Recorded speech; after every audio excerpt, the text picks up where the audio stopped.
Welcome back, beautiful souls, to another episode of Spiritual Midwife, where we nurture the rebirth of your true sovereign self. My name's Claire Attio, and today we continue our series on inner child healing. Over the past 2 episodes, we explored the emotions of shame and guilt, 2 heavy weights that often bind us to the past. If you've been doing the reflective work as we discussed, you're already taking powerful steps towards freedom. Today we're turning our attention to an emotion that is primal, pervasive, and deeply rooted in our inner child: fear. Fear is a survival mechanism, one that can protect us, but when left unchecked, can also imprison us. In this episode, we'll explore how fear takes root in childhood, how it shapes our adult lives, and how we can begin to release it. We'll discuss practical tools, nurturing activities, and the importance of discerning whether fear stems from real danger or the echoes of past experiences. Let's dive in.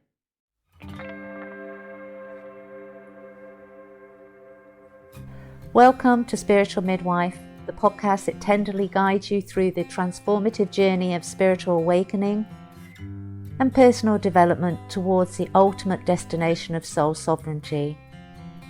I'm Claire Attio, a medicine woman and dedicated guide to the profound realm of soul sovereignty, and you are listening to Spiritual Midwife.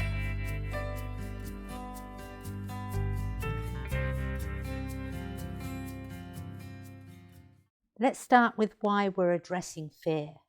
Fear is a natural part of life. It's what kept our ancestors alive. But childhood fear is unique.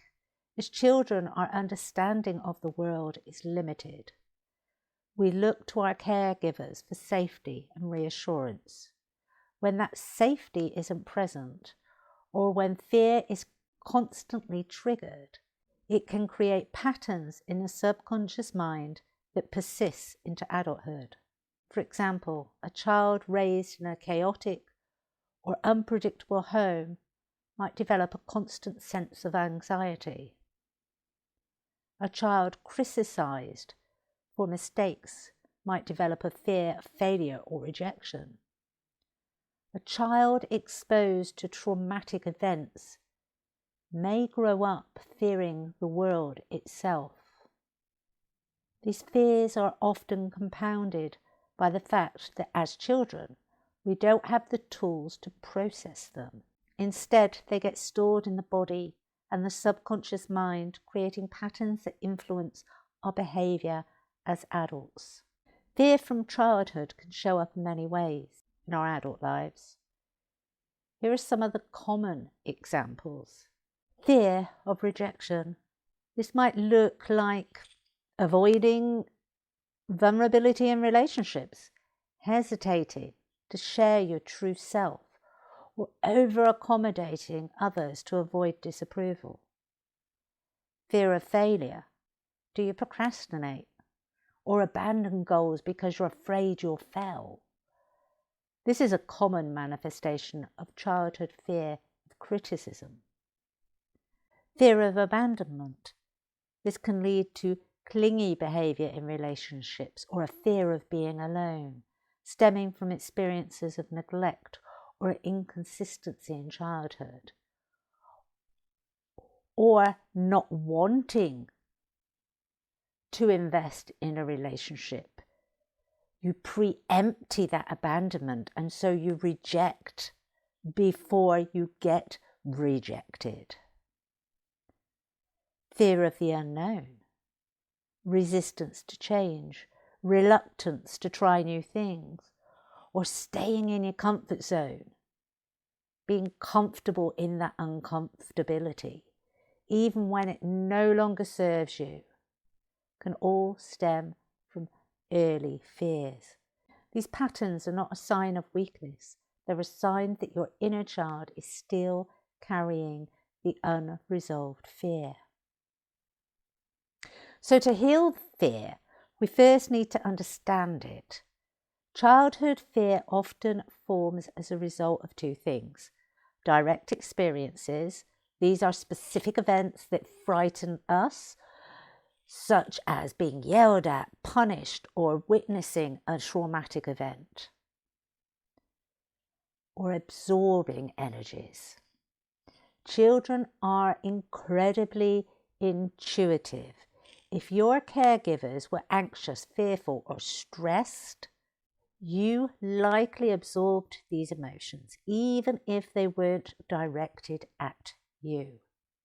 When these fears aren't addressed, they become imprinted on the subconscious and can influence how we respond to the world. A fear of failure might stem from a parent who set impossibly high standards. A fear of abandonment might come from a caregiver who was emotionally unavailable. Fear of rejection might arise from being teased or excluded by our peers. Understanding the root of our fear is the first step towards releasing it. So how do we begin to release these deeply rooted fears? Here are some powerful practices. Inner dialogue with your child self. Don't underestimate this. Don't think it's silly. This is profoundly powerful. Close your eyes and imagine your younger self sitting in front of you and ask them, what are you afraid of? Who or what made you feel unsafe? An emotion will come up, and don't be afraid of that emotion. Allow yourself to go with it. We often fear dipping into those heavy emotions. But we're the adult now. We have control of that. And yes, we may feel those emotions, but it's by feeling those emotions that allow us to understand them and to release them.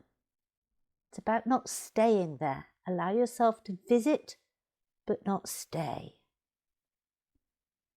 Another question could be, what do you need from me to feel safe now? And that one's very important, especially if you've allowed yourself to go there with the emotions. What do you need from me to feel safe now? Listen to the answers with compassion. Somatic release. And there is so much information on the net now about the power of somatic release. And yes, you can take classes, but movement with breath is in your own home, in your own time, doing what innately, naturally comes to you is also as powerful. Fear often lives in the body. By trying activities like shaking, dancing, or deep belly breathing to release the physical tension that the fear creates, we release it. Reframing fear. Take a fear you're experiencing today and trace it back to its origins. Then reframe it. And here's an example. Original thought, I'm afraid of being criticized. A reframed thought. Criticism is feedback, and I can grow from it. And reframing takes time. Don't think, oh yes, it's just words, I can do that. It's like an affirmation. Affirmations are very good. Reframing is very different. It's step by step by step. And I have done a blog on reframing that takes you through those steps, how to build it up slowly and practice it so it becomes a natural part of you. It becomes a subconscious habit. You've reprogrammed the mind with the reframed speech or action before you move on to the next phase. It breaks it down into bite-sized pieces, and I will link that in the description below. Affirmations, we just spoke about affirmations. Speak directly to your inner child with affirmations like, you are safe. It's okay to make mistakes. You are loved and protected. Understand what your inner child needed, not what you as the adult think it needs. Allow yourself and the opportunity as the child to speak directly to the conscious mind. Don't fill in the gaps as the adult. Shamanic practices, I can't tell you how powerful having and undertaking shamanic practices and rituals like soul retrieval can help to reclaim the parts of ourselves that are fragmented due to fear.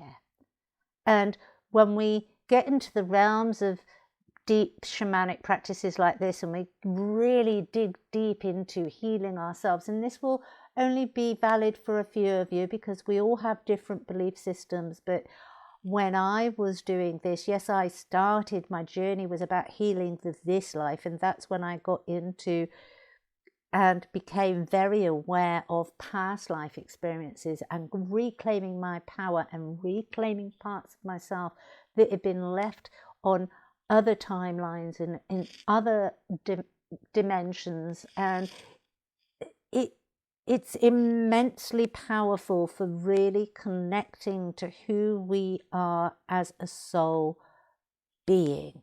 And let's not forget, we're doing this healing so that we can start to walk in that soul sovereignty to be our true, authentic soul selves.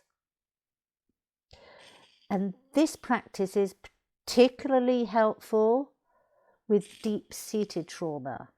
You will do it with a practitioner, and you don't have to, for those of you that find CBT traumatic in itself because you have to relive and discuss, and that there, I'm not saying CBT is not helpful. It's a fantastic therapy for working through trauma, but it's that not one shoe fits all, and there are occasions where we do not want to take ourselves back to an event. We do not want to have to discuss it. And practices like soul retrieval allows you to reclaim your energies, reclaim your powers, reclaim those fragmented parts of yourself and bring them back without that verbalization of, as do many other practices. And I say that an emotion code is another of them. Emotion code I have used with clients with massive effect because we don't discuss. We just put a name to the emotion of that experience, and then we just check in with the body. Is that the experience that needs healing right now in this moment? And we just get yes or no. And so we don't actually go to that trauma. We don't use talk therapies. We just call back the energies and we release the negativity and the sting from that trauma out of the body and out of the mind. So healing fear doesn't have to feel heavy. And I'm going to give you some other nurturing activities that can support you on this journey. Create a safety nest. Build a cozy space with blankets, pillows, comforting items where you can relax and remind yourself that you are safe. A little nook, safety nook in your home. Maybe you have some scented candles there. It's about creating a nurturing space where you can withdraw to and reboot and reboost your energies. Drawing or painting your fears. art therapy is fantastic. And again, it's that non-verbalization of what we're feeling and what we need to get out of our bodies. And it transforms when we allow it to. We can, once we've gotten the yuck, as it were, out onto the paper, and we start to fill up with more positive energies, we can then start to put that into an image of positivity from the yuck. And that is really powerful, because not only is it happening on an energetic level within your body, it's happening on a visual level on the canvas or the paper. It's like turning a storm into a rainbow, or a scary monster into a cartoon. Don't over-intellectualize when you're doing these activities. Just allow yourself to be in the flow and be in that moment. Don't think about it. Just focus on getting it out and allowing yourself to express itself freely, that inner child to express itself freely. Write down your fears on slips of paper, crumple them up and throw them away. And it's really, and you don't even have to write them down. I worked with a coaching client years ago, and I can remember, and we were blowing the things that were no longer needed into balloons, and then we were letting the balloons go. But she decided she wanted to get a bow and arrow out, and she was actually just bursting them, because she had a deep-seated fear that she didn't want the winds to change and the balloons to blow back towards her. So she made sure that once they were far enough away from her, she actually got this bow and arrow in her mind's eye, and she was shooting them down. It's about what comes to you. It's the inspirations, and allow yourself to go with those inspirations that allow you to release the energies and start to feel safer within our own bodies. Whatever and however we do that is not important. It's about releasing what is making us feel unsafe, and creating and nurturing, expanding and growing that space within our bodies where we feel completely safe. And do something your inner child would find thrilling, like climbing a tree or playing hide and seek. Don't negate the importance of playing with them. And if you haven't spent the time to get to know your inner child and to start building a relationship with your inner child, before you start to undertake any of these activities that we've just discussed, spend time nurturing the relationship and building the trust first with your inner child. The last thing your inner child needs is another adult telling it what to do, making it feel small, making it feel insignificant, making it feel that they can't do anything right. Spend some time nurturing, boosting, feeding confidence into that inner child through playful activities, through actively listening to them, taking the time to understand them, not projecting your thoughts, your feelings, what you think is an adult now, you needed then. Allow the child to express themselves. As always, I encourage you to be honest about where you are. Ask yourself, am I ready to face my fears on my own? Do I need support from a therapist, energy healer, or spiritual guide? Being honest, knowing where you are. There's no right or wrong answer, only what feels true to you. So bringing this to a close with a few reflective questions. What fears from our childhood are still affecting us today? What fears from your childhood are still affecting you today? How have those fears shaped your decisions, relationships, or self-image? What's one small step you can take this week to face a fear and reclaim your power? Fear doesn't have to control us, and by facing it with courage and compassion, we can create a life of freedom and joy. Thank you for joining me on this journey. If this episode resonated with you, please share it with someone who might benefit from it. Remember, healing is a process, and every step you take is an absolute victory. Until next time, stay grounded, stay sovereign, and know that you are safe and loved. This is Spiritual Midwife signing off for now. Take care, beautiful souls.